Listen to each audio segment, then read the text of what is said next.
Sir ఇవాళ మంత్రివర్గ ఉపసంఘం అనేది కలెక్టరేట్ లో మరి కాసేపట్లో సమావేశం కాబోతున్నారు. బట్టి విక్రమార్క గారు, కొండా సురేఖ గారు, ఇలా మంత్రివర్గ ఉపసంఘం మొత్తం కూడా మరి కాసేపట్లో రాబోతున్నారు. మరి మీ యొక్క డిమాండ్స్ ని వారి దృష్టి తీసుకువెళ్లే ప్రయత్నం చేస్తున్నారా?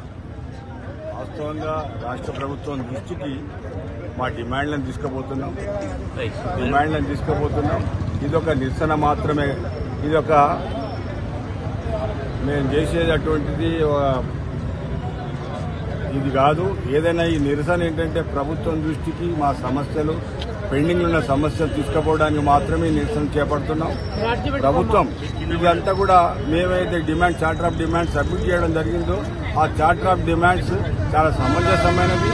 దానికి సానుకూలంగా స్పందించి ఈ ప్రభుత్వం మా వాళ్ళందరినీ కూడా రేపు చర్చల విలువడం కాదు, ఇవన్నీ కూడా ఫర్దర్ గా కోర్స్ ఆఫ్ యాక్షన్ తీసుకోకముందు, మా 30 తారీఖు నాడు ఆ ప్రోగ్రాం తీసుకోకముందే ప్రభుత్వం పిలిచి ఇవన్నీ సావధానంగా ఆలోచన చేసి వాటిని సానుకూలంగా తీర్పు ఇవ్వాలని చెప్పి మాత్రమే చేస్తున్నాం. అదేవిధంగా ఇవాళ ఎవరైతే మంత్రులు ఇక్కడికి వస్తున్నారో బట్టి గారు కానీ ఇంకెవరైనా కానివ్వండి, వారు కూడా మేమైతే నిరసన కార్యక్రమం, ఇది ఒక నిరసన మాత్రమే, ఇది వేరే విధంగా కావద్దు, వేరే విధంగా ప్రభుత్వాన్ని అనుకోవద్దు.